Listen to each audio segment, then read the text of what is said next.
안녕하세요. 이기련 변호사입니다. 프랜차이즈 시스템은 본부가 가진 사업 아이템으로 가맹점 사업자에게 상표 등 영업표지의 사용을 허가하고 영업 전반에 대한 각종 지원을 제공하는 반대급부로서 가맹점 사업자로부터 가맹금 또는 로열티를 지급받는 거래 관계를 의미합니다. 이와 같은 프랜차이즈 시스템은 가맹본부와 가맹점 사업자가 상호 윈윈할 수 있는 우수한 유통 방식으로 평가받고 있으며, 가맹본부는 적은 자본으로도 전국적인 유통망을 구축하고 유지할 수 있는 장점이 있지요.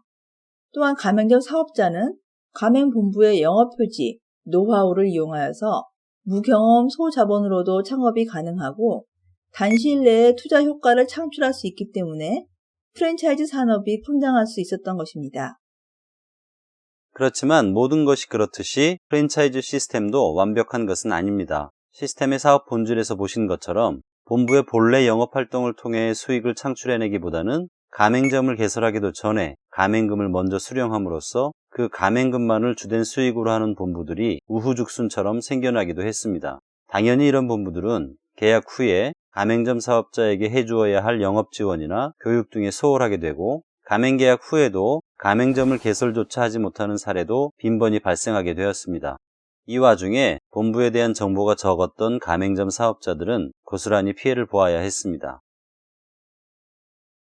바로 이러한 상황을 제도적으로 해결하고자 마련한 장치가 가맹금 예치라는 제도입니다.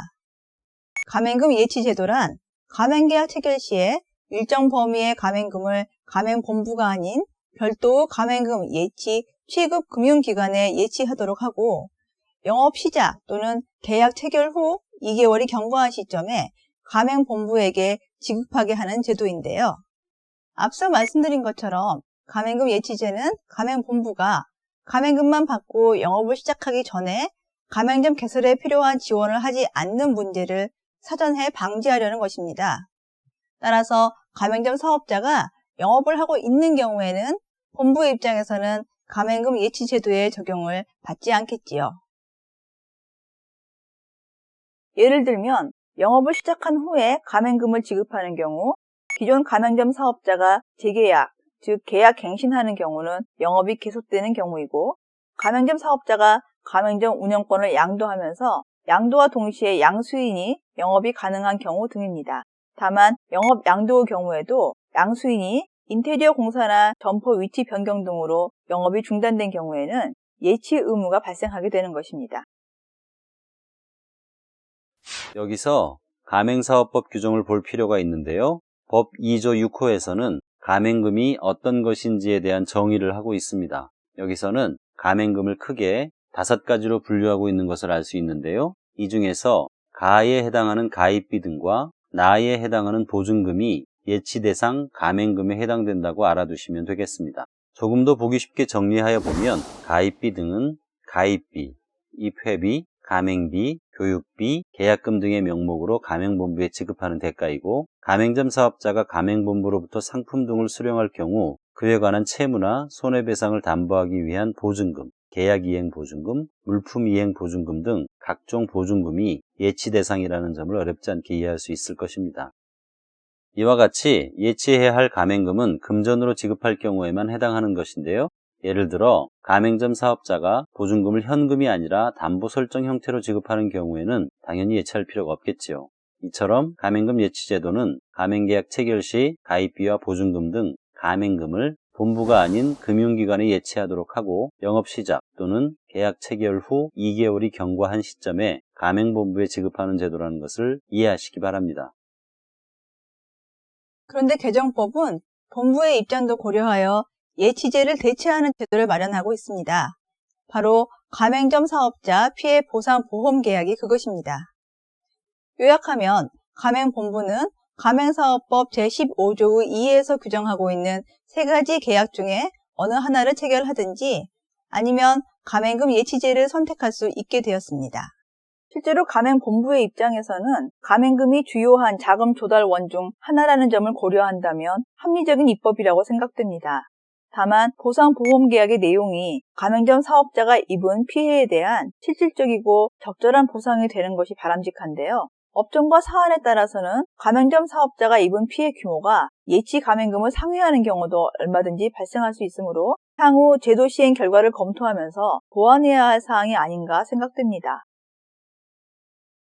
가맹금 예치제는 시중은행과 우체국에서 취급하고 있으며 예치제를 대체하는 가맹점 사업자 피해 보상보험 계약은 서울보증보험에서 취급하고 있습니다. 가맹 희망자 내지 가맹점 사업자가 부담해야 하는 비용은 물론 업종에 따라서 혹은 대기업이 운영하는 브랜드인지 지역별로도 다를 수 있겠습니다. 대한상공회의소가 최근 2년 내 가맹점을 창업한 300명을 대상으로 조사한 결과에 의하면 프랜차이즈 가맹점 평균 창업 비용은 1억 7,600만 원으로 집계됐다고 합니다. 또한 예상대로 가맹점 창업 시 가장 많은 애로사항은 창업자금 마련이라고 합니다. 여기서는 가맹금 예치 제도에 대해서 알아보고 있기 때문에 예치의 대상이 되는 가입비 등과 보증금으로 범위를 한정해 보도록 하겠습니다. 2010년 10월을 기준으로 공정거래위원회에 등록된 프랜차이즈 브랜드 2,300여 개 중 2,200여 개 브랜드의 가입비는 평균 1,000여만 원으로 조사되었습니다. 자세히 보시면 500만 원 이상 1,000만 원 미만의 가입비를 받는 브랜드가 38%로 가장 높고 이어서 1,000만 원 이상 5천만 원 미만의 가입비를 받고 있는 브랜드가 33%, 5천만 원 미만의 가입비를 받고 있는 브랜드가 26%, 마지막으로 5천만 원 이상의 가입비를 받고 있는 브랜드도 2.5% 되는 것으로 확인되었습니다. 한편 2,346개의 브랜드 중 1,800여 개의 브랜드가 받고 있는 보증금 현황에 대한 조사 자료는 150만 원 이상 300만 원 미만의 보증금을 받고 있는 브랜드가 23%로 가장 높고 이어서 500만 원 이상 1,000만 원 미만의 보증금을 받는 브랜드는 8%, 그리고 300만 원 이상 500만 원 미만의 보증금은 17.6%, 보증금을 받지 않는 브랜드는 12.9%, 마지막으로 150만 원 미만의 보증금을 받고 있는 브랜드는 12.7% 순으로 조사되어서 가맹사업을 하는 데 필요한 보증금 평균은 약 548만 원 정도 되는 것으로 나타나고 있습니다. 사업을 하려는 분들의 입장이 모두 다르기 때문에 위에서 보신 가입비와 보증금 액수의 많고 적음을 단정 지을 수는 없을 것입니다. 하지만 위에서 보신 가입비와 보증금은 예치되는 항목으로서 살펴본 것이고 실제로는 각종의 명목으로 부담해야 하는 액수가 더 커지게 된다고 합니다. 예치 대상이 되는 가입비와 보증금이 대략 어느 정도 규모인지를 보셨는데요. 가맹사업법에서는 본부가 가맹점 사업자나 가맹 희망자로 하여금 가맹금을 예치기관에 예치하도록 하여야 한다고 규정하고 있습니다. 가맹본부와 가맹점 사업자 그리고 예치기관 간의 관계를 조금 더 자세히 살펴보도록 하겠습니다. 가맹본부는 예치기관과 가맹금 예치에 관한 기본 계약을 체결하게 될 것입니다. 본부는 정보공개서에 이와 같은 내용을 정확히 기재하고 가맹점 사업자의 이해를 돕는 안내서 등을 작성하게 되는데요. 이때 안내서 등에 가맹본부의 계좌를 적어 넣어 가맹점 사업자가 가맹금을 본부 계좌에 직접 입금하지 않도록 주의해야 합니다. 만일 가맹금이 본부의 계좌로 직접 입금된 경우에는 가맹점 사업자에게 즉시 반환하여 가맹점 사업자가 예치 취급기관에 직접 예치하게 해야 한다는 점도 명심해야 합니다.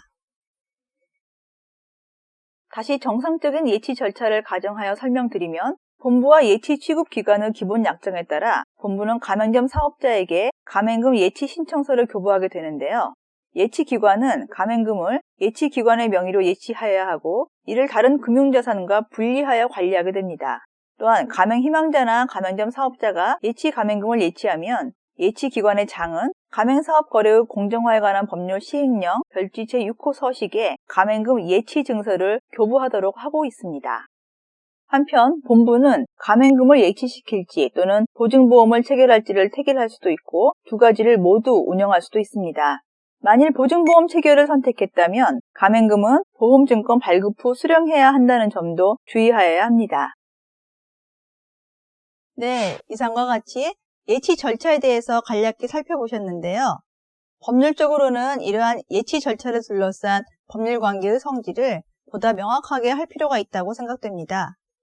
또한 그 기본 방향은 가맹금 예치 제도의 근본 취지를 살려서 가맹점 사업자가 사업을 정상적으로 개시하도록 하는 것에 주안점을 두어야 할 것입니다.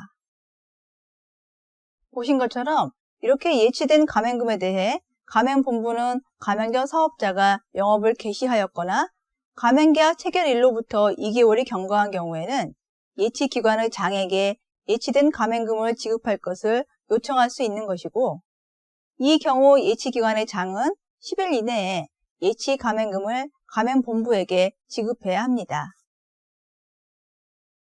한편 예치기관의 장은 가맹점 사업자가 예치 가맹금을 반환받기 위하여 소를 제기한 경우, 알선 조정, 중재 등을 신청한 경우, 가맹점 사업자가 가맹금 반환에 관한 가맹사업법 제10조 위반을 이유로 가맹본부를 공정거래위원회에 신고한 경우 등에는 법 제24조의 가맹사업거래 분쟁조정협의회의 조정이나 그 밖의 분쟁 해결의 결과 또는 법 제33조에 따른 공정거래위원회의 시정 조치가 확정될 때까지 예치 가맹금의 지급을 보류하여야 하고, 가맹본부가 거짓이나 그 밖의 부정한 방법으로 예치 가맹금의 지급을 요청한 경우에는 예치 가맹금의 지급 요청을 거부하거나 가맹본부에 그 내용의 변경을 요구해야 합니다. 이 제도의 취지는 분쟁이 발생한 상황에서 예치금을 가맹본부에 지급하는 것은 추후에 더 복잡하고 곤란한 문제를 야기할 수 있는 점을 고려한 것으로 타당하다는 평가를 받고 있습니다.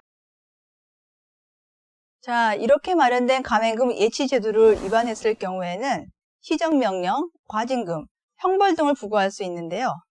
위반 행위의 중지와 그 밖의 시정을 위한 필요 조치를 하는 것으로 부족할 때에는 과징금과 벌금형, 그리고 징역형에 처할 수도 있게 해두었습니다. 보시는 것과 같이 처벌의 수위가 약하다고 볼 수만은 없지만, 불행하게도 현실적으로는 적지 않은 가맹본부가 제도를 어기고 있는 것을 알 수 있습니다. 제도 시행 후 약 2년여가 지난 시점에서 공정거래위원회가 조사한 자료에 의하면 비교적 모집 실적 면에서 상위에 있는 본부들이 오히려 제대로 법을 준수하지 않는 것으로 드러나고 있습니다. 최근에 개정된 가맹사업법의 내용 중 특히 가맹금 예치제도에 대해서는 업계에서 우려가 있었고, 자칫 본부 생존에 지대한 영향을 미칠 수 있으므로 제고해야 한다는 목소리도 많았습니다. 그렇지만 소위 가맹금 장사를 하며 프랜차이즈 업계의 이미지에 먹칠을 하는 일부 본사의 못된 행태를 놔두기에는 가맹 희망자들의 부당한 피해 구제라는 사회적인 요구가 더 컸다고 할 수 있습니다. 직영점 하나 없이 가맹점 모집에만 의존하여서 무리를 일으키는 본부에게는 이 제도가 최소한의 진입장벽으로 작용했을 수도 있습니다. 하지만 이 제도가 시행된 후에도 가맹본부의 수는 꾸준히 증가한 것으로 미뤄보아서 우려했던 것이 현실로 이어지지 않고 있다는 점은 고무적이라고 할 수 있겠습니다. 가맹 희망자 입장에서 보다 건전하고 신뢰할 수 있는 본부가 많아지는 것이 프랜차이즈 업계의 전체적인 입장에서 볼 때 더 바람직하다고 하겠지요.